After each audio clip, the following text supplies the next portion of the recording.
mainkan 3 peran sekaligus, yaitu saudari kembar Isabel Hudson, Angela Hudson, dan Mamoon. Tapi Mamoon di sini sebenarnya adalah Angela yang kerasukan sih. Lalu ada juga Shia LaBeouf yang waktu itu masih sangat muda dan dia berperan sebagai Chas Kramer. Tilda Swinton yang kalian kenal dalam perannya sebagai The Ancient One, dalam film ini dia berperan sebagai Gabriel. Juga ada Jimon Honsu sebagai Papa Midnight. Dan kita ingatkan terlebih dahulu, buat kalian yang belum sama sekali nonton film ini, video ini adalah full spoiler content. Film ini diawali dengan penemuan sebuah benda misterius yang telah lenyap sejak Perang Dunia Kedua. Benda tersebut berupa ujung tombak yang dinamakan Spear of Destiny dan ditemukan oleh seorang pemulung terbungkus kain bendera Nazi di Meksiko di sebuah reruntuhan gereja. Konon siapapun yang memegang pusaka itu maka bisa menguasai bumi. Pemulung yang menemukan Spear of Destiny tersebut bernama Manuel yang tiba-tiba tertabrak sebuah mobil. Alih-alih tubuhnya Manuel yang patah, hancur dan remuk, malah mobil yang menabraknya yang hancur. Manuel kemudian terlihat meninggalkan Meksiko menuju Amerika dengan berjalan kaki. Dan dalam perjalanannya membuat hewan-hewan ternak yang ada di sepanjang jalan yang dia lewati berguguran. Beralih ke Los Angeles, di sebuah apartemen, seorang gadis Filipina kerasukan iblis. Tidak lama setelahnya, seorang detektif supranatural yang senantiasa berhubungan dengan hal-hal gaib, gelap, dan misterius yang bernama John Constantine tiba di apartemen tersebut dan melakukan ritual exorcism untuk menyembuhkan gadis yang kerasukan tadi. Belakangan akhirnya diketahui kalau setan tersebut berusaha menerobos untuk bisa masuk ke bumi. Kedatangan John Constantine di sini ditemani oleh temannya Chas Kramer yang merupakan seorang driver sekaligus muridnya. Chas ini juga memiliki keterkaitan terhadap okultisme sama seperti John Constantine. Tapi di ritual exorcism kali ini dia dianggap belum siap, makanya disuruh menunggu di mobil saja. Constantine adalah seorang pecandu rokok berat yang akhirnya didiagnosis terkena kanker paru-paru agresif yang semakin mendekatkan dirinya dengan kematian. Constantine kemudian meminta dokternya untuk menyelamatkannya, tapi itu mustahil kali ini karena kondisi paru-parunya sudah parah. Waduh, ngeri ya ngelihat ronsennya. Constantine kemudian menemui Gabriel, manusia setengah malaikat dalam wujud androgini alias tidak punya gender. Mau dibilang laki iya, mau dibilang cewek juga iya. Constantine kemudian meminta Gabriel untuk membatalkan kematiannya yang semakin dekat karena kebiasaan menghabiskan 30 batang rokok setiap hari selama 15 tahun. Constantine meyakini ada sebuah aktivitas yang tidak biasa dari alam iblis yang berusaha untuk masuk ke bumi dan kehadirannya bisa berguna untuk mengatasi hal tersebut. Juga dengan harapan dengan begitu dia bisa masuk surga nantinya. Tapi Gabriel menolak, malah menuduh Constantine melakukan semua yang dilakukannya selama ini hanya untuk dirinya sendiri dan neraka sudah menunggunya. John Constantine dikutuk untuk masuk neraka karena pernah mencoba untuk bunuh diri, yang mana itu merupakan sebuah dosa besar dan dia menderita kanker paru-paru yang berkepanjangan. Hal ini akan dijelaskan di pertengahan film nanti. Sebelumnya di tempat lain di sebuah rumah sakit jiwa, seorang wanita bernama Isabel Hudson ditemukan tewas bunuh diri dengan melompat dari rooftop. Saudara kembarnya bernama Angela Hudson, seorang detektif Departemen Kepolisian Los Angeles, tidak percaya kalau saudari kembarnya Isabel bunuh diri karena dia tahu bahwa Isabel ini adalah seorang penganut Katolik yang kuat. Jadi tidak mungkin dia melakukan bunuh diri. Angela pun kemudian datang ke gereja dan secara kebetulan bersamaan dengan Constantine. Constantine bertemu dengan Gabriel, sementara Angela menemui uskup, meminta untuk mengupacarakan jasad saudarinya. Tapi uskup menolak karena saudarinya tewas sebagai akibat dari dosa besar yang dia lakukan, yaitu bunuh diri. Angela kemudian menyaksikan kembali rekaman CCTV keamanan rumah sakit jiwa yang memperlihatkan aksi bunuh diri Isabel. Sekilas tiba-tiba Angela mendengarkan Isabel menyebut nama Constantine.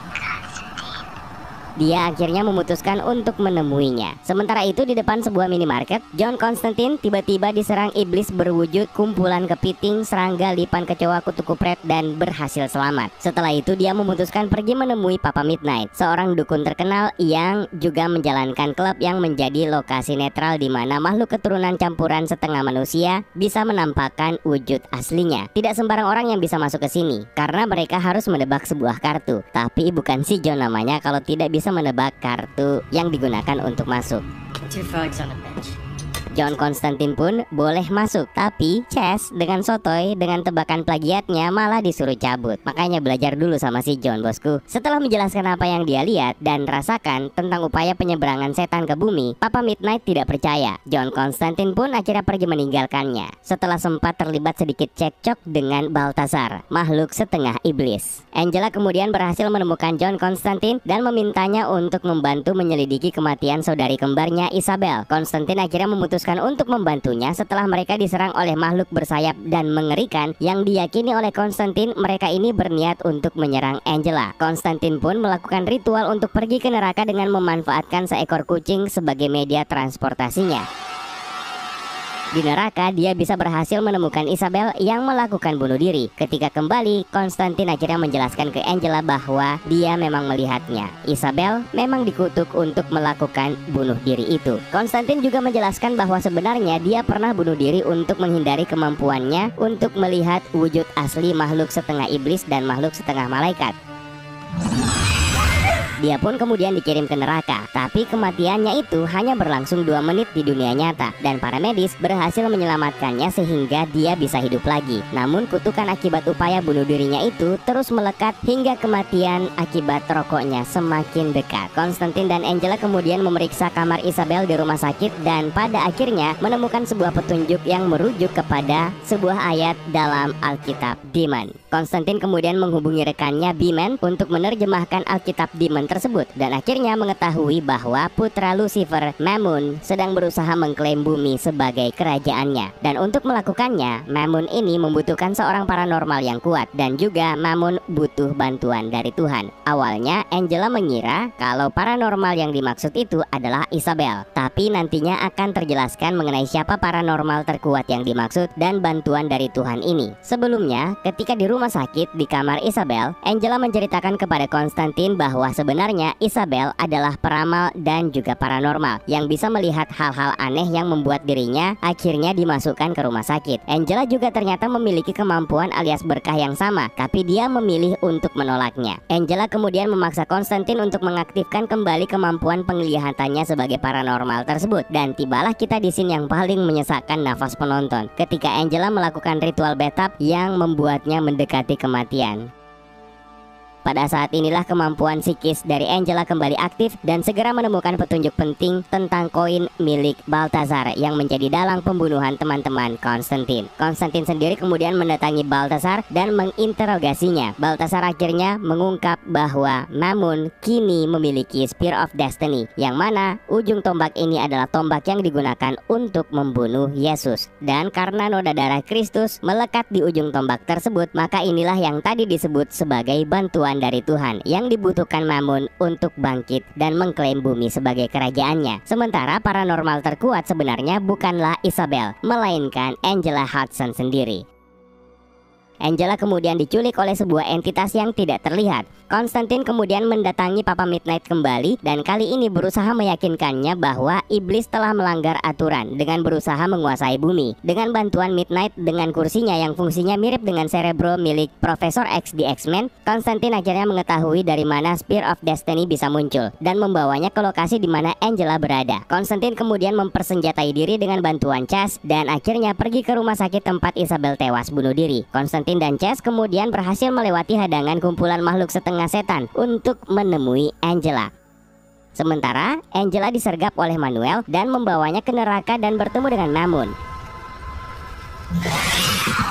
Mammon kemudian masuk ke dalam tubuhnya dan membuatnya kerasukan. Dengan bantuan Chess, Constantine berusaha menenangkan Angela. Namun Chess harus tewas dibunuh oleh entitas yang tidak terlihat, yang akhirnya ketahuan bahwa dia adalah Gabriel. Plot twist, ternyata Gabriel benci terhadap sikap Tuhan yang selalu memberikan keistimewaan dan pengampunan terhadap manusia. Karena itu, Gabriel berencana untuk melepaskan seluruh kehidupan neraka di bumi untuk menyingkirkan mereka yang dianggap tidak layak untuk mendapatkan kasih dari dari Tuhan. Gabriel kemudian meniup Konstantin sehingga membuatnya terpental dari ruangan, hingga membuat Gabriel bersiap untuk menggunakan Spear of Destiny untuk membebaskan Mammon dari tubuh Angela. Karena sudah tidak ada lagi pilihan, Konstantin kemudian melukai pergelangan tangannya dan membuatnya lebih dekat dengan kematian. Ternyata ini membuat Lucifer terpancing untuk datang dan menjemput jiwa Konstantin untuk dibawa ke neraka. Namun Konstantin memberitahu Lucifer tentang rencana Mammon, anaknya, yang mengkhianatinya untuk membangun kerajaannya sendiri di bumi. Lucifer kemudian mendatangi Gabriel dan mencegah kelahiran Mammon dari tubuh Angela. Gabriel kemudian berusaha memukul Lucifer sebagai penghormatan terhadap Tuhan. Namun rupanya Tuhan sudah terlanjur marah dan memperlihatkan kepada Gabriel dan Lucifer bahwa Gabriel kini tidak lagi mendapatkan perlindungannya sebagai bentuk hukuman. Sayap Gabriel pun terbakar, sementara Mammon dikirim kembali oleh Lucifer ke neraka. Lucifer kemudian mengabulkan permintaan Konstantin sebagai rasa terima kasih. Awalnya Lucifer mengira Konstantin menginginkan perpanjangan waktunya hidup di bumi. Namun ternyata Konstantin justru meminta agar Isabel dikirim ke surga. Lucifer pun akhirnya menuruti permintaan tersebut dan membawa Konstantin ke neraka.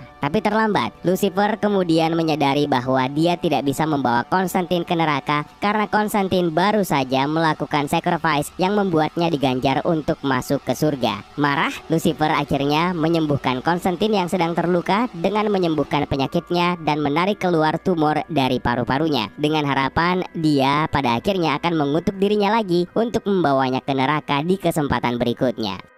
Setelah Gabriel dikepret, Angela dan Konstantin pun akhirnya meninggalkannya. Setelahnya, Konstantin yang sekarang berusaha untuk berhenti merokok memberikan Spear of Destiny kepada Angela dan memintanya untuk menyembunyikan tombak tersebut hingga tidak ada satupun orang yang mengetahuinya, termasuk dirinya. Sayangnya tidak ada adegan ciuman di sini ya. Dan di post credit scene, Konstantin terlihat mengunjungi makam Chess dan kemudian Chess muncul dalam wujud malaikat. Perlu diketahui bahwa beberapa elemen cerita ini diadaptasi dari komik Hellblazer Constantine Dangerous Habits nomor 41-46. Karakter John Constantine dalam film ini sebenarnya mengalami perombakan yang membuatnya berubah dari konsep karakter aslinya dalam komik. Beberapa dari perbedaan tersebut diantaranya adalah John Constantine di sini memiliki rambut berwarna hitam dan lebih banyak memakai jas serta celana berwarna hitam, serta secara keseluruhan penampilannya terlihat lebih bersih dan terawat dibandingkan dengan karakter komiknya. John Constantine juga diperlihatkan berasal dari Los Angeles, bukan dari Inggris seperti dalam komiknya. Walaupun sutradaranya sendiri mengatakan bahwa cerita di komiknya tidak sepenuhnya berlokasi di Inggris. Sedangkan Constantine versi serial yang tayang sebentar di NBC kemudian muncul di The Arrow dan Legend of Tomorrow dan diperankan oleh Matt Ryan lebih dekat dengan karakter asli dalam komik tersebut. Kalau kita bicara dari segi teknis filmnya, film ini sendiri bukanlah film yang bagus-bagus amat. Penyajian naratif film ini memiliki terlalu banyak kelemahan. Untungnya penyajian visualnya digarap dengan baik dan tidak terlalu mengecewakan. Tapi sebenarnya yang sangat mengganggu adalah Keanu Reeves-nya sendiri. Mungkin memang banyak penggemar yang menyukai penampilan Keanu Reeves sebagai aktor yang membintangi karakter yang satu ini. Tapi sayangnya, entah kenapa rasanya yang terlihat dalam film ini bukan Keanu Reeves yang menjadi John Constantine, melainkan Neo dari The Matrix. Reeves sendiri terbukti tidak bisa lepas dari bayang-bayang karakter tersebut. Belum lagi John Constantine di sini terlihat kehilangan perawakan khasnya. Terlepas dari segala perubahan yang tadi kita sebutkan, yang mungkin masih bisalah dimaklumi, Konstantin di sini malah terlihat sebagai sosok yang terlalu serius. Padahal Konstantin sebenarnya karakter yang penuh dengan dialog sinis, dingin, tapi kocak dan licik. Dan yang sangat disayangkan, karakter development yang tidak terlalu mengesankan, baik itu dari John Constantine maupun Angela dan Isabel Hudson. Bahkan sah-sah saja kalau judul filmnya bisa diganti, tidak usah pakai Konstantin. Mungkin lebih pas rasanya kalau film ini memakai judul Spear of Destiny. Apalagi memang film ini dibuka dan ditutup oleh ujung tombak tersebut. Sementara peran Shia LaBeouf di sini terasa sangat sia-sia. Kemunculan karakter Chas yang dimainkannya kadang tidak jelas tujuannya. Kematiannya di babak akhir film pun juga seperti tidak meninggalkan kesan apa-apa. Cukup disayangkan, twist yang disajikan dalam film ini juga terasa sangat kentang. Tapi overall, film ini tetap menjadi film yang layak untuk ditonton, terutama buat kalian yang baru mengenal karakter John Constantine dari series TV. By the way universe, manakah versi John Constantine yang pengen kalian lihat nanti kalau misalnya DCEU berniat untuk memunculkan karakter ini? Versi Keanu Reeves kah? Atau versi Matt Ryan?